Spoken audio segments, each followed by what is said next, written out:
बोले भक्तों भगवान की जय जय श्री राधे।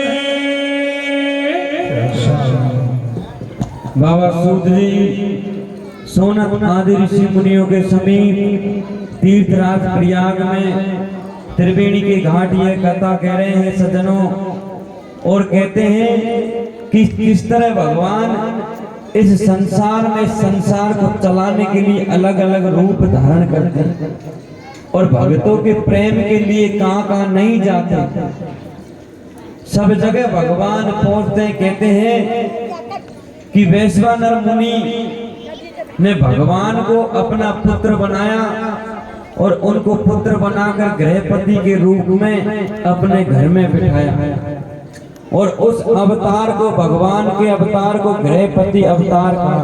बोले गृहपति अवतार की जय, सतगुरुदेव भगवान की जय हो। बाबा सूत जी बताते हैं कि वो भगवान शंकर घर के देवता हैं, जो घर में बैठ जाए वो गृहपति है, घर के मालिक है, उसको गृहपति कहते हैं। से विप्रो ग्रहामगतिमामहे महर्षि समनत्वयामहे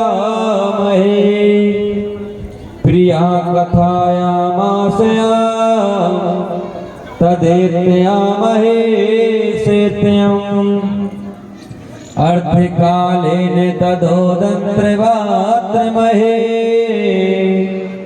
विधि बहितेन गर्वानमहं ततद पुष्यतेन सनदात्मये प्रतिभासितामये। कहते भगवान शंकर वैश्वानर मुनि की भक्ति से प्रसन्न होकर और वैश्वानर मुनि और भगवान को अपना बेटा बनाते हैं, पुत्र बनाते हैं, और उन्हीं भगवान को गृहपति अवतार के नाम से बाबा सूत जी पुकारते हैं। सोनत आदि ऋषि मुनियों के सम्मुख ये सारी कथा कह रहे हैं। कहते हैं इसी तरह भगवान के एक अवतार और हुए, जिन अवतार को यक्षेश्वर अवतार के नाम से जाना जाता है। ये गृहपति भगवान शंकर ही है सज्जनों, जो घर के मालिक हैं उसको गृहपति कहते हैं। और भगवान शंकर ने एक अवतार और धारण किया जिसको यक्षेश्वर अवतार कहा। बाबा सूत जी सोनत आदि ऋषि मुनियों के समीप तीर्थराज प्रयाग त्रिवेणी के घाट ये कथा कहते हैं। यक्षेश्वर रामहे शंभु मुनीश्वरम्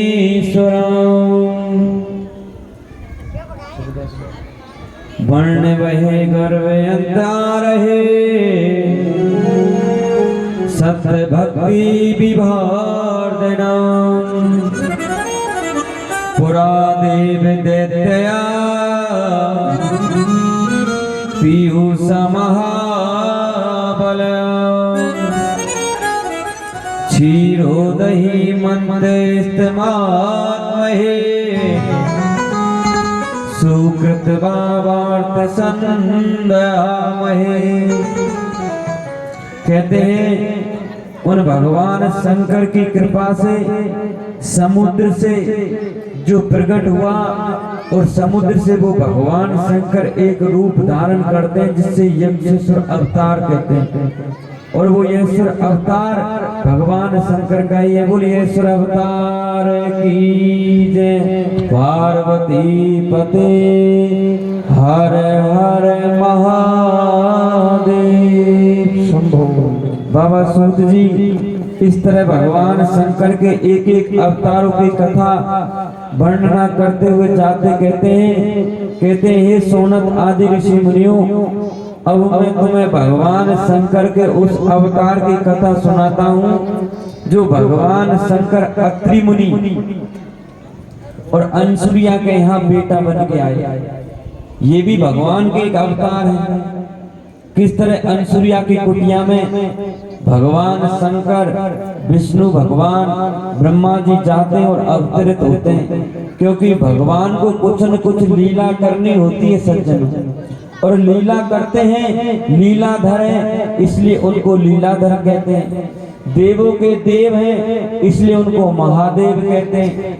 सभी कालों को हरने वाले हैं इसलिए उसको महाकाल कहते हैं। कहते हैं काल उसका क्या करे, जो भक्त हो महाकाल। भगवान शंकर महाकाल के स्वरूप हैं, भक्ति के स्वरूप हैं सज्जनों। इस तरह बाबा सूत जी कहते हैं सोनत आदि ऋषि मुनियों के समीप कि भगवान शंकर किस तरह अंसुरिया अत्रि मुनि की कुटिया में अवतार लेते हैं। अर्थ नहा चरित्र शंभु श्रृणा प्रीति महामुने यथा बहु दुर्वासा शंकरो धर्म हात्वहे ब्रह्मपुत्रो बहुतिस्सपा तपस्वी ब्रह्मभीम प्रभो अनुसूर्यापति धर्मा नारी ब्रह्म ज्ञान प्रतिपालने सूर्णदया महान ही स्त्री पुत्र कामश्यम ये सत्र सकुला नाम यहो चैतपे गिरी प्राणनायम विधि हृदया तपचार सुमादयम। सज्जनों, अनुसूया की कथा बाबा सूत जी यहाँ कहते हैं कि अनुसूया साधारण नारी नहीं थी। कहते हैं कि पहाड़ों की कंदरा में जिसने तपस्या करी, अत्रि मुनि जो तपस्वियों के तपस्वी कहलाए, उनकी पत्नी अनुसूया थी और उनकी इच्छा थी कि मेरी संतान कोई और बन के ना आवे, जब तक ये तीनों देवता मेरी संतान बन के नहीं आएंगे तब तक मैं संतान नहीं जन्मूंगी। इस तरह उन्होंने व्रत ले लिया सज्जनों। अब भगवान को तो हर आदमी की इच्छा पूर्ति करनी होती है। लीला धरे लीला करते हैं। बाबा सूत जी सोनत आदि ऋषि मुनियों के समीप कहते हैं कि उस जमाने में भी विद्वान नारी होती थी सज्जनों। कहते हैं आधा अधूरा ज्ञान झलकत जावे। जैसे आधी मटकी का पानी हम भर लें तो वो मटकी में पानी ले जाए तो वो झलकता हुआ जाता है, और वो मटकी पूरी भर दें तो वो झलकेगा नहीं। इस तरह कहते हैं कि पहले के जमाने की जो नारी थी ने, उनको मटकी की तरह पूरा ज्ञान था, पूरी मर्यादा से रहती थी। और अब के युग की कलयुग की नारी है जिनको आधा अधूरा ज्ञान है और अपने आप को भी महान समझती है कि मेरे जैसी तो कोई है ही नहीं, मेरे जैसी तो कोई विद्वान ही नहीं है, मेरे जैसी तो कोई सुंदर ही नहीं है। सज्जनों, अनुसूया जैसी सुंदर नारी भी नहीं थी, अनुसूया जैसी पतिव्रता नारी भी नहीं थी, और अनुसूया जैसी कोई विद्वान भी नहीं थी। कहते हैं जो वेदों को समझने वाली वो अनुसूया थी, फिर भी वो पति से पीछे ही रहती थी, आगे नहीं बढ़ती थी। जो भी काम करती थी पति का नाम लेके करती थी। ये नहीं कहती थी कि मैंने किया है, ये कहती थी मेरी पति की कृपा से हुआ है। और कहते हैं उन अनुसूया ने ब्रह्मा विष्णु को भी पुत्र बना लिया। किसकी कृपा से बनाया? पतिव्रता धर्म की कृपा से, ज्ञान की कृपा से। बाबा सूत जी कहते हैं तदात ब्रह्म दहो देवास्तेव वर्धवामुनम जगमस्त घीर बरदायत्या सब चरित्रता दृष्टि वयोमुनि। इस तरह बाबा सूत जी कहते हैं कि एक समय भगवान विष्णु शंकर ब्रह्मा जी की पत्नियों को हो गया अभिमान कि हमारे जैसी तो कोई सुंदर नारी नहीं होगी जग में और हमारे जैसी कोई पतिव्रता नहीं होगी। तो नारद जी चाहते हैं और नारद जी कहते हैं महारानियों खाखोरियो तुमसे सुंदर भी है और तुमसे पतिव्रता भी है। अब तीनों देवियां सोच रही है कि ऐसी कौन सी नारी आ गई जो हमसे अधिक है कि अत्रि मुनि की पत्नी अनुसुईया जिसमें तुमसे ज्यादा शक्ति है। अब तीनों नारी सोच रही है सज्जनों कि ये अनुसुईया का धर्म कैसे करके डिगे मारा। तो अपने पतियों से कहती है तुम जाओ और इसके धर्म को डिगाओ। अब सज्जनों अनुसुईया का तो व्रत था कि ब्रह्मा विष्णु मेरा बेटा बन गया है और नारद जी कहते हैं हर आदमी के और हर ऋषि मुनियों के अवतार शराब को भी सही करते हैं, वरदान को भी सही करते हैं। नारद जी बीच में सांगड़ा लगा देते हैं और तीनों देव आते हैं अनुसुईया की कुटिया में प्रवेश करते हैं ऋषि मुनियों का भेष बनाकर। अनुसुईया उनका पूजन करती है, वंदन करती है, सत्कार करती है, आसन देकर बिठाती है। सज्जनों उन अनुसुईया के घर में उन देव उनसे इच्छा रखते हैं कि हे देवी हम आपके घर में जब भोजन करेंगे तब हमारी इच्छा पूर्ति कर दो। अब महाराज जो संतों की महिमा समझे और जिसको पता था कि ये भगवान ब्रह्मा विष्णु महेश ही है, तब वो कहते हैं कि आपकी जो भी इच्छा होगी सब मैं पूर्ति करूंगी। तो कहते हैं उन अनुसुईया ने उन छोटे बालक जो ब्रह्मा विष्णु बने उनने जब ऋषि मुनियों के रूप में वरदान क्या मांगा कि आप नग्न अवस्था में हमें भोजन कराओ। अब महाराज स्त्री नग्न कब होती है सज्जनों? या तो पति के समीप होती है या बेटा बेटी के समीप होती है, और जगह स्त्री नग्न नहीं होती। ये सत्य बात है। तो कहते हैं अब अनुसुईया को उनको भोजन भी कराना था तो पति तो बना नहीं सकती क्योंकि पति पिता धर्म था उनका। तो उन्होंने कहा इनको मैं बेटा ही बना लेती। तो कहते हैं उनके ऊपर मंत्र का आहुति देती है और वो ब्रह्मा विष्णु महेश को छोटे छोटे लाला बना लेती है। और वो लाला कैसे वाह वाह रोते हैं चिल्ला अनुसुईया ने डाल दियो पालना, माता अनुसुईया ने डाल दियो पालना, अरे झूल रहे तीनों देव बन करके लालना, झूल रहे तीनों देव बन करके लालना। अनुसुईया ने डाल दियो पालना, अनुसुईया ने डाल दियो पालना, झूल रहे तीनों देव बन करके लालना, झूल रहे तीनों देव बन करके लालना। अनुसुईया ने डाल दियो पालना, अनुसुईया ने डाल दियो पालना, झूल रहे तीनों देव बन करके लालना, झूल रहे तीनों देव बन करके लालना, झूल रहे तीनों देव बन करके लालना, झूल रहे तीनों देव बन करके लालना।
झूल रहे तीनों दे मन करके लाल झूल रहे तीनों दे मन करके लाल झूल रहे तीनों दे मन करके लाल झूल रहे तीनों दे मन करके लाल।